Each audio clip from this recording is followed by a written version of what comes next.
하나님 말씀은 마태복음 5장 1절로 12절 말씀,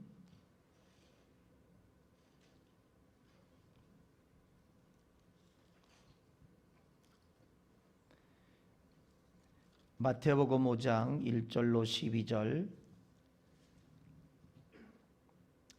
예수께서 무리를 보시고 산에 올라가 앉으시니 제자들이 나온지라 입을 열어 가르쳐 이르시되 심령이 가는 자는 복이 있나니 천국이 그들의 것이며 애통하는 자는 복이 있나니 그들이 위로를 받을 것이며 온유한 자는 복이 있나니 그들이 땅을 기업으로 받을 것이며 의에 줄이고 복받은 자는 복이 있나니 그들이 배부를 것이며 긍휼히 여기는 자는 복이 있나니 그들이 긍휼히 여김을 받을 것이며 마음이 청결한 자는 복이 있나니 그들이 하나님을 볼 것이며 화평하게 하는 자는 복이 있나니 그들이 하나님의 아들이라 일컬음을 받을 것이며 의를 위하여 박해를 받는 자는 복이 있나니 천국이 그들의 것임이라.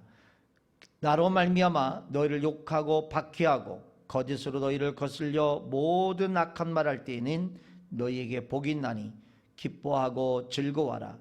하늘에서 너희 상이 큼이라. 너희 전에 있던 선지자들도 이같이 박해하였느니라. 아멘. 오랫동안 팔복을 같이 나누고 있었는데 이제 마지막 부분까지 도달해 왔습니다. 의를 위하여 핍박을 받는 자, 박해를 받는 자는 복이 있다. 천국이 그들의 것이다 그랬습니다. 지난주에 말씀을 이어서 같이 이어가도록 할 것입니다. 코로나 환자가 굉장히 많이 나오네요. 오늘도 21만 9천 명, 몇 명 빠지는 20만 명이에요. 국무총리님의 예언이 맞아 들어가네요. 25만 명 육박한다 그랬는데 어떻게 이렇게 말 한 대로 되는지 참 신기합니다. 어쨌든 코로나가 빨리 종식될 수 있도록 여러분 기도해 주시고 사회의 안정과 평안이 오도록 우리 함께 마음을 모아야 될 때입니다. 교회도 지금 아주 그냥 이렇게 가까이 다가오려고 그러는 것 같아요. 가까이. 전산이 가정에 둘째 아이가 어린이집에서 이렇게 전염돼서 왔다가 사모님이 양성 판정 나오고 또 전산이까지 또 양성 판정이 나왔어요. 우리 교회하고 전혀 관계 없습니다. 우리 교회 상황하고 전혀 관계 없이 저도 지난주에 전산이 못 나오셨고 이번 주에도 못 나오실 예정입니다. 돌아오는 주일날 3세대 예배로 드리려고 합니다. 그래서 그렇게 준비해 주시면 감사하겠고, 돌아오는 주일날 우리 지난주 우리 행사하지 못했던 만 27주년 기념 행사를 갖도록 하겠습니다. 기념 행사라서 특별한 거 계획된 거 없고요. 우리 마음 모아서 하나님 앞에 교회가 세워진 것을 감사합니다. 우리 감사 예물을 하나님 앞에 드렸으면 좋겠습니다. 한두 분이 또 이렇게 마음 모아서 떡을 또 한다니까 떡도 드시고 이렇게 주님 안에서 기뻐하는 시간 됐으면 좋겠습니다. 지금 전 세계적으로 예수 믿는 이유 때문에 핍박받는 숫자가 점점 늘어나고 있는 시대입니다. 마지막에 가까울수록 이것은 더 강력하리라 봅니다. 점차 우리가 이 핍박을 받는 원인은 어떤 다른 세상에서 뭘 특별히 잘못해서가 아니라 예수 믿는 이유 때문에 핍박을 받고 고난받는 시대가 점점 다가오고 있습니다. 때로는 우리 목숨을 걸어야 될 상황이 우리 안에 옵니다. 그럴 때 여러분 끝까지 믿음을 지키시기 바랍니다. 이럴 때는 아멘이 커야 되는데 아유 죽기 싫어가지고 아이고 죽으면 어떡하나. 어차피 죽습니다. 전쟁이라 죽든 내 생명이라 죽든 내가 믿음을 지키다가 죽든 죽는 건 다 똑같아요. 똑같은데 조금 빠르냐 늦느냐의 차이점입니다. 어쨌든 우리 믿음은 끝까지 지켜야 됩니다. 우리가 타협할 수 없고 또 우리가 그 핍박에 굴할 수가 없습니다. 거기에 우리가 무너져 버리면 다 무너지는 겁니다. 끝까지 믿음을 지키실 수 있기를 축복합니다. 그러면 자 우리가 이 세상에서 핍박받는 이유를 이 세상이 진행되어 가고 다시 오시는, 그러니까 이 다가오는 세대, 하나님이 예수 그리스도가 이 땅에 초림하심으로 해서 오는 세대, 그래서 하나님 나라의 왕국이 임했다고 말씀드렸죠. 그래서 왕국이 임한 예수님의 초림 가운데 시작된 하나님의 나라, 그래서 이 세상과 하나님의 나라가 공존하고 있는 시대다. 그래서 우리 이 땅에는 내가 믿음을 갖고 살고 하나님의 영광을 맛보며 살지만 역시 똑같이 핍박을 받는다라고 말씀을 드렸습니다. 그래서 핍박받는 것을 이상하게 여기지 마십시오. 어찌 보면 너무나 당연한 것입니다. 하나님의 계획이 포기되지 않기 때문에 하나님의 의를 위하여 핍박받아야 할 이유는 분명히 있습니다. 비록 이 세상은 악의 지배를 당하고 있지만 이 세상을 회복시키려는 하나님의 계획은 ING입니다. 계속해서 진행되어 가고 있습니다. 창세기 1장 28절에 지상 명령이 우리에게 유효합니다. 하나님이 우리에게 말씀하시죠. 생육하고 번성하여 땅에 충만하라. 땅을 정복하라. 바다의 물고기와 새와 공중의 땅에 움직이는 모든 생물을 다스리라 그랬습니다.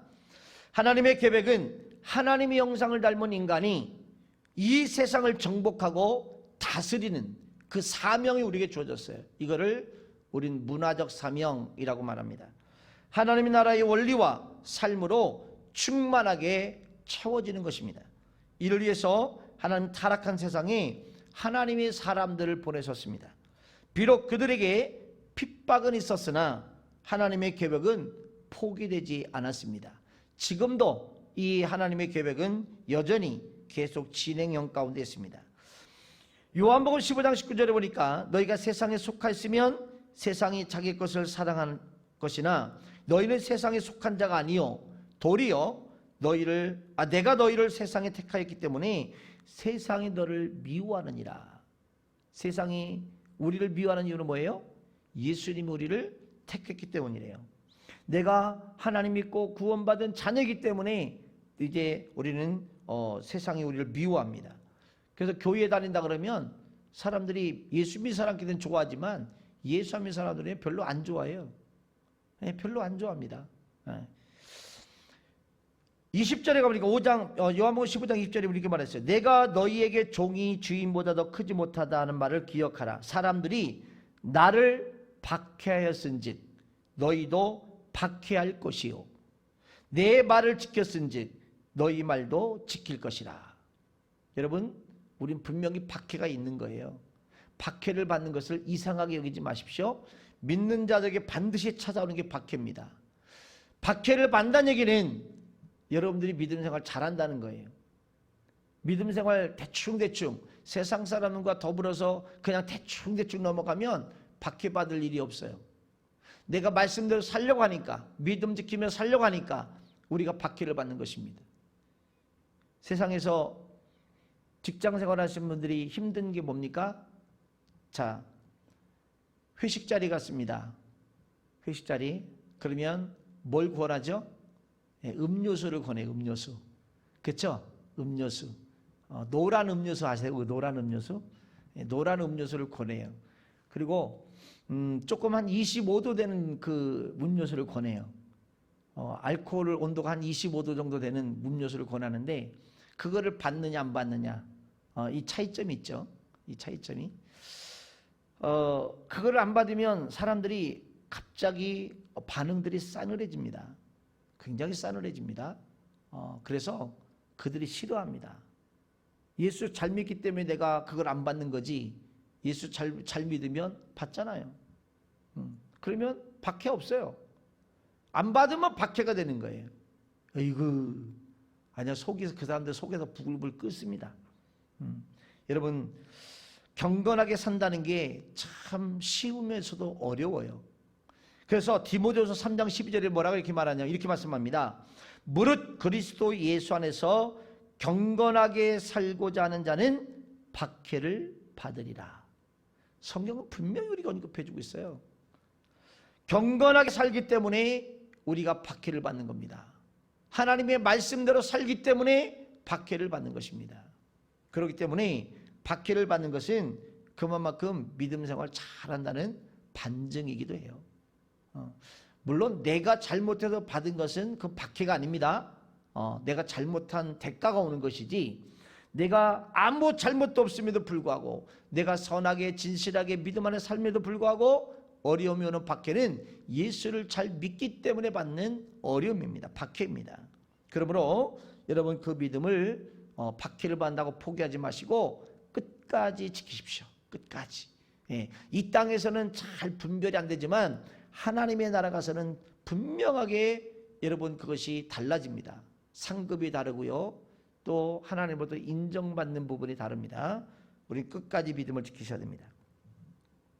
자, 그러면 하나님의 계획은 계속되는 가운데 예수님의 초림이 왔어요. 예수님이 이 땅에 오셨죠. 그리고 언젠가는 다시 예수님이 재림하실 겁니다. 자, 이 기간 동안에 하나님의 계획은 시작되었고, 인간의 범죄가, 창세기 3장에 가보면 인간의 범죄가 나오고, 그 다음에 개인의 하나님은 이제 족장을 택하시죠. 그래서 아브람, 이삭, 야곱, 요셉을 통해서 믿음의 선진들을 세워 하나님의 계획을 또 하나님의 사람들을 통해서 이루어 가십니다. 그 다음에 하나님은 한 민족을 선택하시죠. 이스라엘 민족을 선택하셔서 선지자를 보내서 하나님의 계획을 계속해서 알려요. 그들이 불안해하지 않습니까? 언제 하나님의 뜻이 이루어질까? 언제 메시아가 올까? 언제 우리는 구원받을까? 언제는 우리는 이 어려움 속에도 고통 속에도 자유함을 얻을 수 있을까라고 이제 그들이 계속 어려워할 때 선지자를 보내서 때로는 책망도 하고, 때로는 위로도 하고, 때로는 소망도 주고, 메시아가 오실 것에 대한 예언도 하셨죠. 그래서 이제 사도행전에 가보면 이제 예수님의 초림을 통해서 나타나는 이제 교회의 공동체가 세워지게 됩니다. 교회의 공동체를 구성하고 성령께서 계속해서 교회를 이끌어 가십니다. 그래서 지금은 성령의 시대예요. 하나님의 은혜의 시대입니다. 그러므로 지혜로운 자는 하나님의 마음과 계획을 알고 미리 예비해야 됩니다. 비록 핍박은 받으나 이 세상의 원리는 결국 오는 세상의 원리에서 대체될 것이고, 잠깐 이 악의 세력이 이길 것 같지만 싸움의 결국은 하나님의 승리입니다. 하나님의 승리는 저와 여러분의 승리입니다. 다시 말하면 끝까지 박해가 와도 믿음을 지키는 자의 승리입니다. 누구나의 승리가 아닙니다. 핍박을 받아도 견디며 믿음을 지키는 자의 승리인 것입니다. 그러므로 믿음을 끝까지 지키셔야 됩니다. 의를 위하여 핍박을 받는 자는 왜 복이 있고 어떠한 복이 있습니까? 우리가 의를 위해 박해를 받으면 받을수록 하나님의 나라는 확장됩니다. 기독교 역사는 박해의 역사였어요. 하나님의 의를 위하여 핍박을 받는 사람들의 기록입니다. 주 318년 기독교가 공인되기까지 250년 동안 10번에 걸쳐서 대박해가 있었습니다. 가장 극심한 박해가 주 67년경 네로 황제에 의해서 아주 큰 박해가 일어났죠. 그리스도인을 죽일 때 여러 가지 잔인한 방법을 사용합니다. 성도들이 사자에 던져지거나 불에 던져 죽임을 당한 것이거나, 이미 널리 알려진 이야기죠. 네로는 그리스도인에게 야생동물 가죽을 입혀놓고 자신이 다음에 자신의 사냥개들을 풀어서 그가 죽을 때까지 굶주린 개에게 뜯어먹히게 하는 아주 잔인한 방법도 썼어요. 역청을 바른 옷을 입혀서 기둥에 묶고 이제 묶어놓고 산채로 불을 질러서 화형을 시켰습니다. 역청이 뭔지 아시죠? 예, 좀 우리가 그 송진과 비슷한 거예요. 그래서 여러분 송진 말르면 얼마나 잘 타는지 아시죠? 그러면 그 역청 같은 것을 그 몸에다가 발라놓고 불을 뗐으니 얼마나 잘 타겠어요? 얼마나 잔인하게 사람을 죽였는지. 더 심각한 거는 개인의 가정에 밤에 불을 밝히는데 정원에다가 사람을 묶어놓고 역청을 발라서 횃불로 사용했다는 거예요. 인간의 잔인하면 이렇게까지 하는 겁니다. 녹인 샘물을 부어서 고문을 했고요. 우리가 여러분 샘물을 부으면 어떻게 됩니까? 살이 타잖아요. 눈을 빼거나 몸의 일부분을 잘라내기도 했습니다. 고통을 길게 하기 위해서 손톱과 발톱을 뽑아버리거나 또 온몸에는 찬물을 끼얹고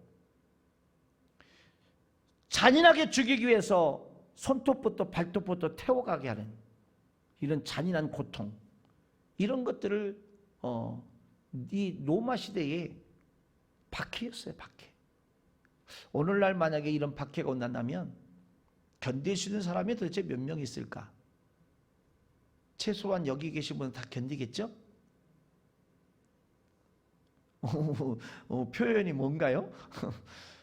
그런 시대가 안 오기를 원하시는 거죠? 그래서 여러분, 우리가 정신 차려야 됩니다. 정신 차려야 됩니다. 정말 깨어있지 않으면 안 됩니다. 히브리서 11장은 박해당하는 그리스도인들을 이렇게 묘사합니다. 한번 찾아보시죠. 히브리서 11장 36절로 38절.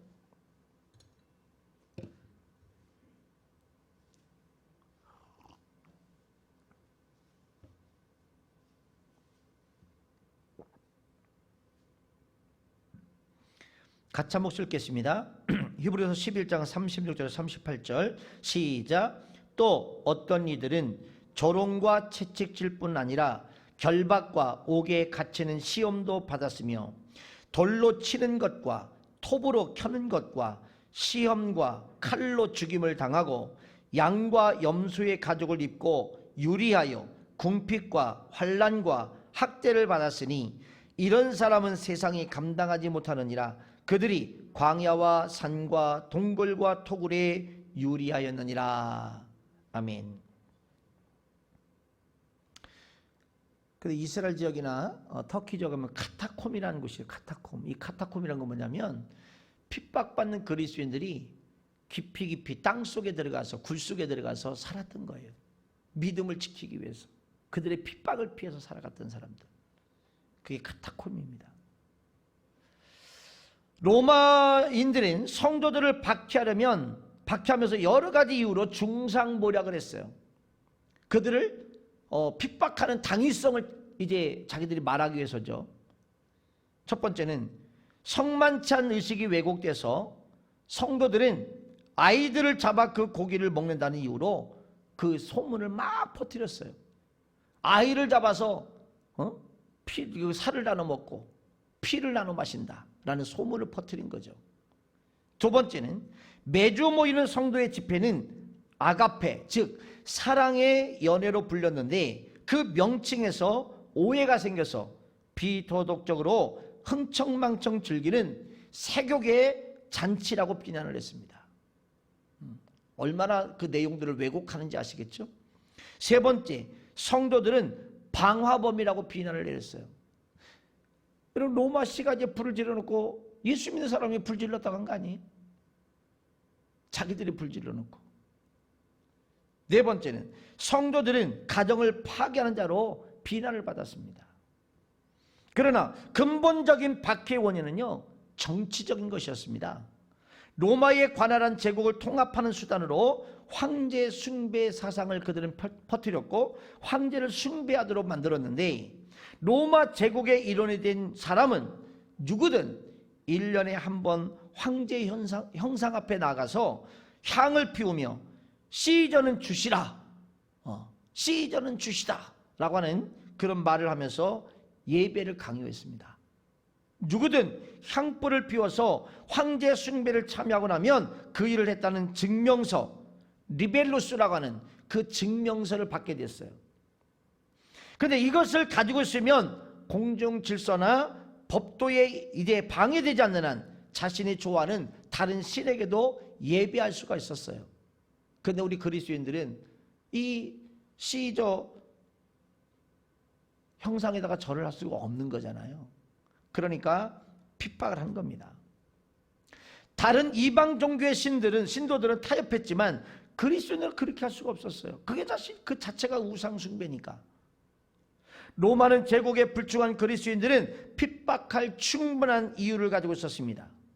성도의 유일한 죄는 황제보다 하나님을 섬긴다는 것이지만, 이러한 이유로 수많은 사람들이 잔악한 고문과 순교를 선택한 것입니다. 그러나 핍박은 많을수록 기독교는 오히려 더욱 부흥했어요. 기독교 역사를 보면요, 핍박이 가해지면 오히려 기독교가 약화되는데 오히려 더 큰 부흥을 일으켰어요. 이게 장점이에요.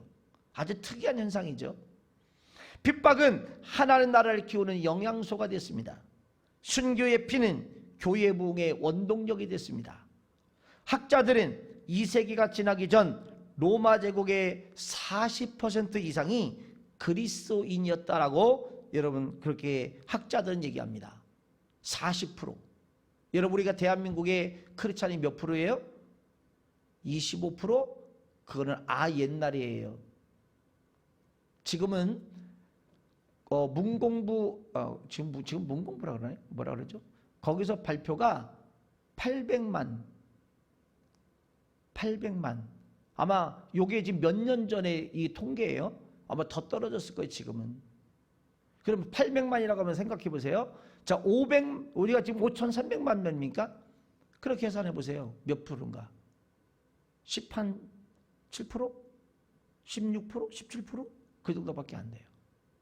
그만큼 지금 기독교가 굉장히 많이 약화됐어요.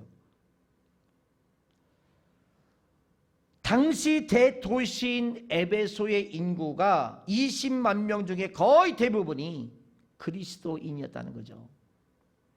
중국이 공산화되고 수십 년이 흐른 후에 개방된 중국에는 놀랍게도요 1억 명의 그리스도인이 있었습니다. 1억 명. 지금은 약 1억 5천 명, 1억 5천만 명으로 봐요. 1억 5천만 명. 그러면 우리 전 국민의 여러분 3배. 그 많은 사람들이 크리스찬이 됐습니다. 그 엄청난 핍박을 당하면서 이 공산주의가 들어서면서 기독교의 자유를 다 뺏어버렸지만, 신앙의 자유를 뺏어버렸지만 오히려 뚜껑을 열고 봤더니 1억 명의 크리스찬들이 있었다. 놀라운 사실이었죠. 그렇습니다. 핍박이 없는 세대의 기독교는 위축되었습니다. 로마 제국 기독교가 공인되고 많은 사람들이 황제감 있는 기독교에 몰려들었지만 교회의 영향력은 점점 쇠퇴했어요. 영국, 미국 그리고 한국도 핍박이 없는 태평한 시대에는 기독교가 오히려 쇠퇴하고 있었습니다. 그러므로 핍박은 교회를 회복시키고 교회를 부흥시키는 원동력이 됐던 거예요. 우리가 받는 핍박을 통해서 하나님의 계획이 완성되어집니다. 그리고 의를 위해 핍박을 받는 자는 하늘의 상이 크게 주어집니다. 천국을 소유하는 축복이 있습니다. 심령이 가는 자는 이제 받을 천국은 자기 자신 안에서의 천국, 곧 마음속에 임하는 하나님 나라가라고 한다면, 의를 위하여 핍박을 받는 자는 바로 천국이 실제가 되는 사건인 거예요. 이게 앞에서 말한 천국과 뒤에서 말한 천국이 약간 다른 점입니다. 하나님의 나라는 하나님의 통치가 임하는 공간적인 의미입니다. 하나님 뜻대로 되어지는 곳, 예전에 잃어버린 천국인 에덴 동산처럼 하나님의 다스림이 이루어지는 곳이 하나님의 나라입니다. 의를 위하여 핍박을 받는 자는 하나님 나라의 영토를 확장하게 되고 주님과 함께 그 나라를 다스릴 수 있는 복이 주어집니다. 자, 요한계시록 22장 5절을 보겠습니다. 요한계시록 22장 5절.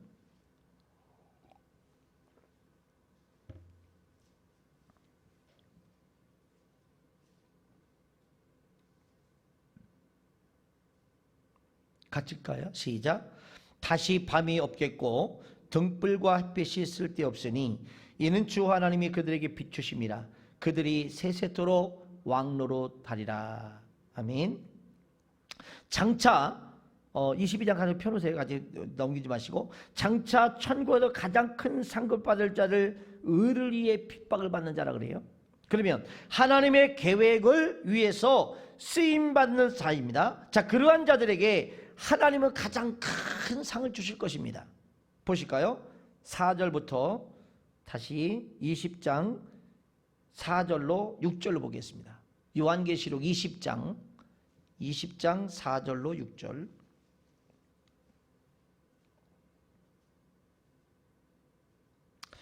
또 내가 보좌들을 보니 거기 앉은 자들이 있어 심판하는 권세를 받았더라. 또 내가 보니 예수를 증언함과 하나님 말씀에 목배임을 당한 자들의 영혼들과 순교한 자들이죠.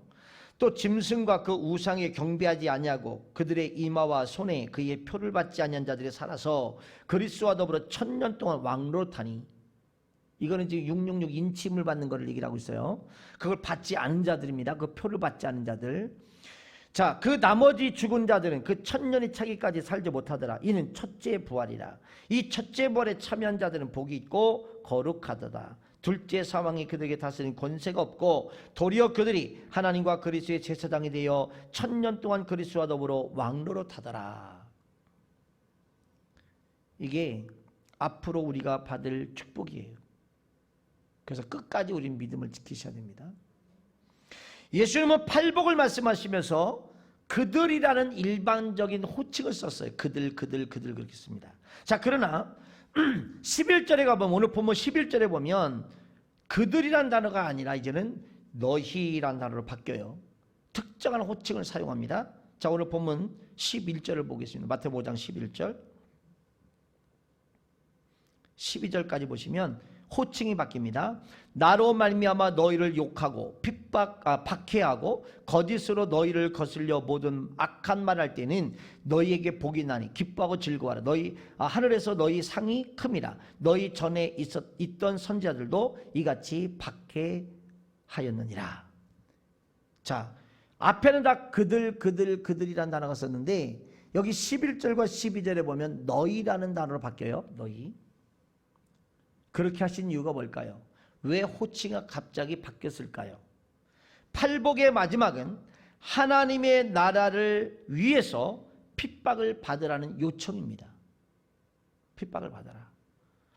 팔복은 하나님의 나라를 위해 핍박을 받아들일 수 있도록 삶의 원리를 수정케 하는 새로운 경험을 합니다. 그것은 팔복을 경험하는 개개인의 선택의 문제입니다. 누구든 팔복을 따르는 삶을 살 수도 있고 또 그렇게 살지 않을 수 있는 권리가 있어요. 그걸 우리가 자유지라고 얘기하죠. 예수님은 핍박을 각오하고 핍박을 받으면서도 오히려 기뻐할 수 있는 사람, 그런 사람을 초청하십니다. 그리고 마침내 팔복의 삶을 살기로 결심했다면 그 사람은 하나님 나라의 특별한 일원이 되는 것입니다. 여기서 너희라고 하는 이 복수의 단어는 하나님의 나라를 위해 비록 핍박이 따를지라도 팔복의 삶을 살기로 결심한 사람들을 총칭한 너희입니다. 그냥 일반적인 너희가 아닙니다. 팔복의 내용을 지키며 살기로, 하나님의 나라의 원리를 따라 살기로 결단한 사람들, 비록 핍박이 온다 할지라도 나는 그것을 지키며 살겠다라고 하는 결단한 사람들을 너희라는 단어로 지칭했습니다. 이 사람들이 하나님께서 주시는 복받을 사람들입니다. 그러면 여러분, 의를 위하여 핍박받는 자가 왜 신앙생활에 있어서 8번째 원리일까요? 왜 첫 번째가 아니고 맨 마지막에 8번째 원리일까요? 우리가 의를 위하여 핍박을 받아야 한다면 여기 의는 뭡니까? 뭐가 의입니까? 하나님의 계획을. 하나님의 나라는 우리를 통해서 세워져 간다는 거예요. 하나님은 모든 것들을 혼자 다 하실 수 있지만 하나님은 역사의 모든 흐름 가운데 사람을 사용하세요. 그래서 그 사람을 통해서 일을 해나가십니다. 하나님 지금도 그래서 사람을 찾고 있는 거예요. 그리고 마침내 하나님 나라가 확장될 때 하나님의 계획이 완성되어지는 것입니다. 우리의 평생의 삶 가운데서 의를 위해 핍박을 받는 것은 무엇을 의미하는 걸까요? 과연 핍박당하는 상황과 장소를 찾아다니만 의를 위해 핍박당하는 것입니까? 우리의 삶 가운데 천국의 복을 누리는 삶은 과연 무엇일까요? 의를 추구하는 삶은 팔복의 원리를 가지고 살아가는 사람입니다. 팔복의 원리. 팔복에는 하나님의 마음과 뜻이 담겨져 있습니다. 팔복은 일어나는 상황 가운데서 상황에 반응하지 않고 하나님의 말씀에 반응하며 살아가는 삶의 원리를 가르쳐주고 있는 것입니다. 세상의 원리에 대항하는 반대 정신이라고 말할 수 있죠. 이 세상의 원리는 그냥 갑니다. 언제까지요? 역사의 종말의 때까지 계속 갑니다. 역사의 종말은 예수님의 재림으로 끝이 나죠. 자, 예수님의 초림이 됐어요. 계속해서 여기서는 두 세계가 공존해 가고 있는 겁니다. 두 세계가 공존해 가면서 하나님의 나라와 사단의 나라가 충돌이 일어나고 있어요. 근데 이 세상의 영향력이 워낙 강해요. 문화와 세상의 흐름이 지금까지 그렇게 흘러왔기 때문에, 그리고 악이 관영한 시대이기 때문에, 그래서 이 세상의 물줄기는 막기가 참 어렵습니다. 거대한 물줄기가 흘러갑니다. 그 물줄기에 내가 홍수처럼 떠내려갈 수도 있고, 내가 하나님의 진리의 말씀 붙잡고 반듯하게 세워져서 그것을 내가 당당하게 그 세상의 흐름에 맞서서 살아갈 수도 있어요. 여러분들은 어떤 것을 선택할 것이라는 거죠. 만일 우리가 팔복의 원리로 살아가자면 아무런 핍박도 당하지 않을 수도 있습니다. 편하게 살 수 있어요. 그러나 그것은 하나님 안에서 누리는 진정한 삶의 원리, 하나님이 말씀하시는 의도가 아닙니다. 비록 핍박이 있다 할지라도 당당하게 그리스도인으로서 핍박을 맞아들이고 싸워 이기는 믿음의 사람이 되기를 원하시는 것입니다. 세상은 스스로 교만하여 부유하다라고 말하기를 요구하지만 팔복은 가난함을 복이다라고 말합니다. 세상은 상황에 반응해서 분통한 것이 당연한 것이다라고 말하지만 팔복은 애통하는 것이 복이다라고 말합니다. 세상은 어렵고 힘든 상황에 처했을 때 하나님을 원망하고 하나님에 대해서 완악하게 대항할 것을 말하지만 팔복에는 그럼에도 불구하고 하나님과 사람에 대해서 온유하라고 가르쳐주고 있습니다. 세상은 정의와 공의의 명분 아래 하나님을 배격하고 불신앙을 따를 것을 요구하지만 팔복은 모든 의로움의 기준이 하나님이심을 명백하게 증명해주고 있습니다. 세상은 법의 기준으로 판단하고 정죄할 것을 요구하지만 팔복은 국률대로 국률의 마음을 가지고 용서하고 사랑하라고 가르쳐주고 있습니다. 세상은 사단의 악한 생각과 타락한 내 생각을 자유로운 삶을 살 것을 요구하지만 팔복은 마음을 청결히 해서 하나님을 바라보라고 말씀하고 있습니다. 세상은 자신의 이익과 목적을 위해서라면 싸워서도 전쟁을 우리가 해서라도 모든 걸 빼앗고 내 것으로 만들라고 말하지만 팔복은 우리를 세상을 화평케 한 자로 만들라고 말하고 있습니다.